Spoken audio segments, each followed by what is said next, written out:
Traders, how are you? With Marcello. Today we're doing the recap of what happened in the markets last week. We have AI attacking and killing a drone operator. We have a deal on the debt limit, which is great. And Tesla has become the best selling cars in the world on top of more food shortages. Let's go ahead and get started.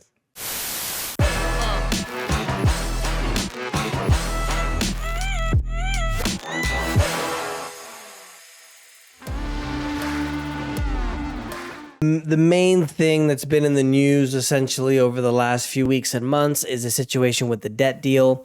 They finally made a debt deal, and we're obviously having a pretty bad problem with inflation, right? And part of the reason why that is because they have created, injected into the economy over 90% of the dollars in existence have just been printed in the last 2.5 years since the pandemic, right? So obviously, if you think about a product, if there's a lot more of a product than the demand for it, the supply of a product goes up, which means there's a lot more products. Well, the value goes down. It's just simple, I forgot that word in English, supply and demand. Same on the opposite route. If there's a lot less supply, a product becomes more valuable. And that's kind of the way that you can think about it about the money supply. It's a little bit more complicated than that, obviously, right? But that's just in layman's terms. What's happened is since they printed the most amount of money that we ever have in history, obviously, that has to go somewhere, and that's why we're seeing a lot of this inflation. Now, the reason why I explain that is because in the deal for the debt limit, the reason why the debt limit is there is to try to protect us, right? To have the government come to an agreement about not spending money stupidly, which we've seen in multiple countries in history, like Germany after World War. Zimbabwe is a famous one. I have $100 trillion bill from Zimbabwe. And even most recent cases, Venezuela and Argentina, where they're running at about 100% a year. So one of the things that they agreed with in the deal is to just remove the debt limit for the next 2 years. So we're running $2 trillion deficits. The interest expense on the debt has even eclipsed our defense spending. So we're literally walking into a really big problem where the biggest amount of money that we spend on our budget is going to be interest on the debt. So this is just a house of cards waiting to come down. And the worst thing that they could have done is said, well, we're just going to remove the debt limit for the next 2 years so we could just spend all the money that we want and have no repercussions at all. So get ready for inflation to come back with a vengeance because this is not going to end well. Now, the other piece of news that was really important was that a BLS report revealed that there was 339,000 new non-farm payroll jobs.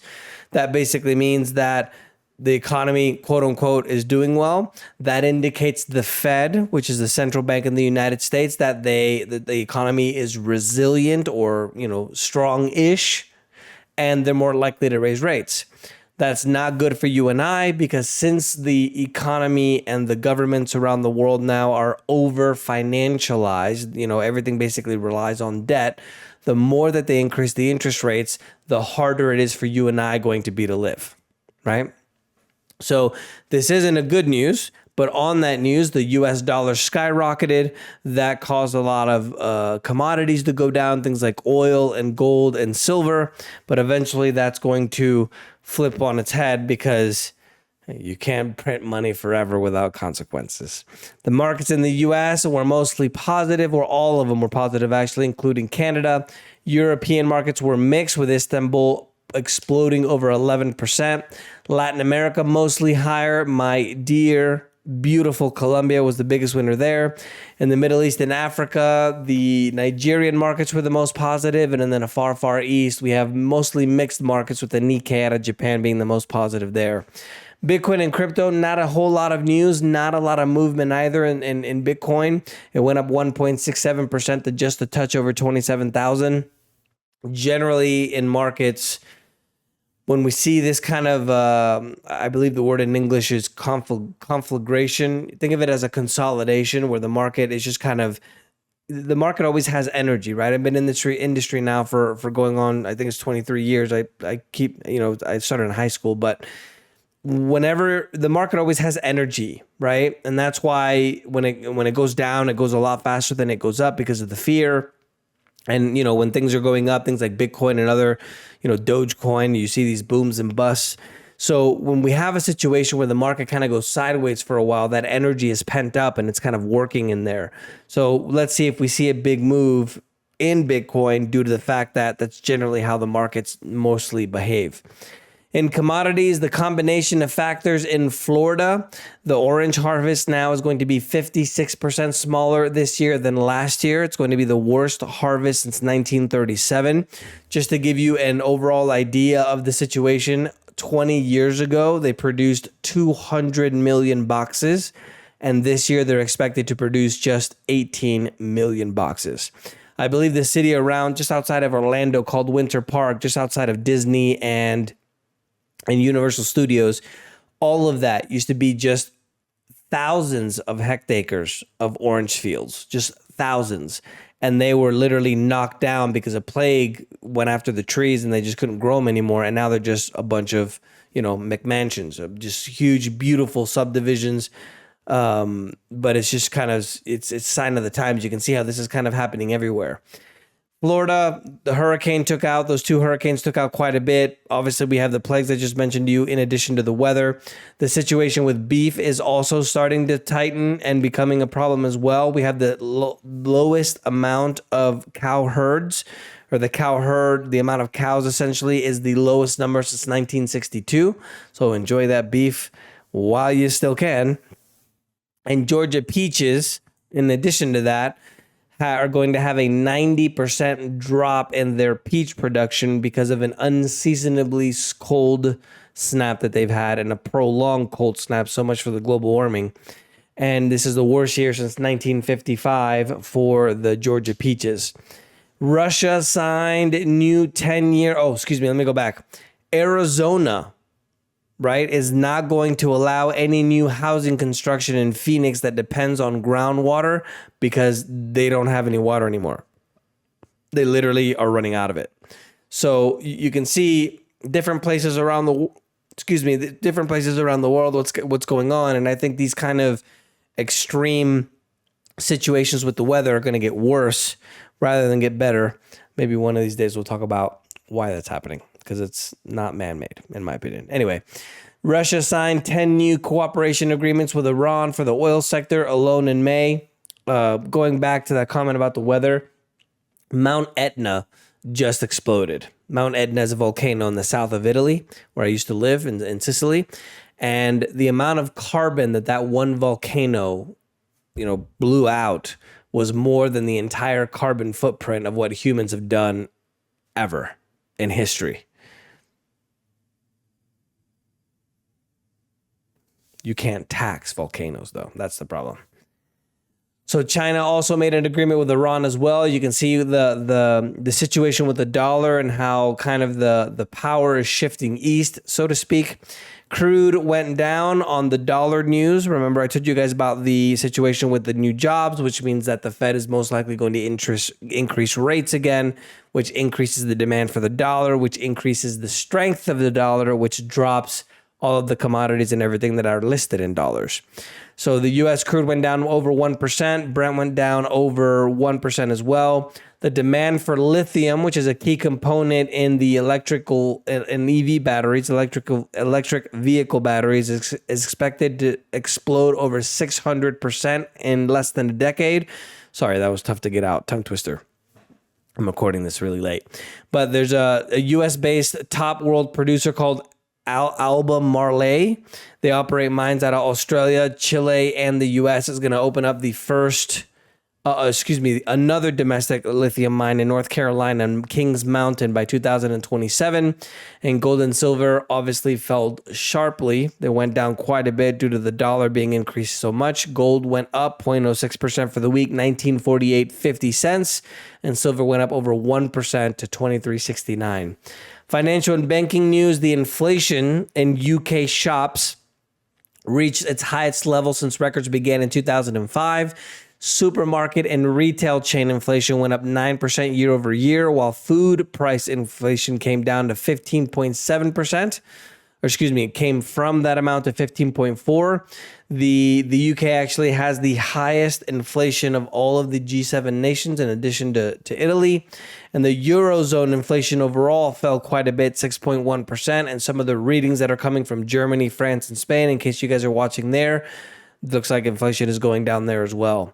In political news, or excuse me, UK, yep, I just mentioned that. So political news, Erdogan in Turkey is going to rule for his third decade after winning the presidential election there. I'm sure that was legitimate. Spain is getting walloped. The socialists that have been running Spain so well the last few years that Spanish are going to wash toilets in Germany have gotten an absolutely shellacking from the conservatives there. Only 3 of the 12 regions holding the elections actually retained the socialists. Florida, there's a lawsuit against the EPA with fluoride in the water. There's actually a law that says that you can sue the EPA if if there's facts and things that say that it's toxic for humans. Well, it turns out fluoride supposedly is supposed to help your teeth. That's why they put it in there. But a rapidly emerging science on development neurotoxicity, listen to this, especially a loss in IQ from early life exposure to fluoride, is a game changer. So there might be a situation where legally they might not be able to put fluoride in the water anymore because of the fact that it's not that healthy. Just for the record, the Nazis used fluoride in the water as well. That's where it came from, just in case you were wondering where it was started. And since they did such a great job with humanity, I'm sure the governments are doing it as well. Economic news, the India's manufacturing PMI surged to its highest level in October in 2020. 22nd straight month that the manufacturing in India remain in expansionary territory. And essentially what's happening there, in addition to India just booming as a whole, their economy grew 6.1% year over year, which is more than what economists expected. But there's a lot of people that are moving away from China because of all the problems that are starting there and moving to India. So that's a big boost for them. Corporate news, NVIDIA joined the $1 trillion market cap club after they rose another 3% on Thursday with their news about the AI chips. Dollar General fell over 19% after they missed on their earnings. They're saying that the macroeconomic environment is more challenging than expected. And if people that were trying to save money, that were going to dollar stores, aren't going to dollar stores anymore to buy stuff, that means that consumers are starting to pull back. And remember that the biggest part of the economy in the US and most other industrialized nations is consumer spending. In the United States, for example, it's close to 70%. That means that the economy is not in a good position, even though the job numbers came out and they were well. Toyota's global sales rose 5% year over year. Strong numbers in Japan and China. And Tesla Model Y has become the best-selling vehicle in the world, Q1, beating out the Toyota Corolla and variations of that by just over 10,000 units. The shares of Tesla going up again have made Elon Musk the richest man in the world again. And Tesla shares went up because he went to China. He went to China to meet with the plant in Shanghai, in addition to meeting with some of the Chinese officials there. Trade news, the U.S. is escalating its trade spat with Mexico over GMO corn. Mexico is actually one of the only places that doesn't allow it at all, and obviously they need a little bit of capitalism. So they're starting a trade fight with Mexico to force them to use the GMO corn. And if you guys don't know, GMO corn, you can't use the seeds to replant the corn. So Monsanto, which is now, I believe, owned by Bayer, which was also involved with the Nazis, by the way, they own the seed. So you have to keep buying the seed from the company in order to plant the corn. You can't just get it won't grow. Like, they literally patented nature. I just got to say it. It's not bueno. Technology, Apple is widely expecting to announce a new headset, which is going to blend video in the outside world with a virtual one, kind of like but somewhat similar to the Oculus from Facebook. So now looks like we're going to have another little mega fight between Facebook and Apple in regards to whose headset is the best. And as I mentioned to you guys, the U.S. Air Force tested an AI-enabled drone that was tasked to take out specific targets, and a human operator had the power to override the drone. So the drone decided that the human operator was an obstacle to its mission and attacked and killed the AI operator, or excuse me, the human operator. Afterwards, the military or the senior official said, "Oh no, that didn't really happen. I spoke out of turn." But that's what we're gonna walk into when it comes to AI. Investment news: the Tata Group in India, which is a mega corporation out there, they're looking to produce a lithium-ion cell factory with an investment of $1.58 billion. It's India's efforts to make their own supply chain when it comes to electric vehicles. And international events: Ukraine drones struck wealthy districts in Moscow on Tuesday. Russia said that it was one of the most dangerous attacks since World War II, like invading another country like Ukraine. That's just, that's just not bad at all. And Kiev was also hit from the air for the third time in 24 hours. And interesting facts: the population in Japan declined for the 7th consecutive year. If you didn't know, China has a population bomb also. I believe, if I remember correctly, the article that I read, by 2100, they're going to have at least half of their population in China. The newborns slid 5%, while the number of deaths shot up 9% to a record 1.57 million. And I mentioned to you guys before that Elon Musk owns 13% of Tesla, so he's now the richest man in the world again. That's the news for this week, guys. Let me know if you guys have any questions. Don't forget to subscribe, and remember, the preppers were right.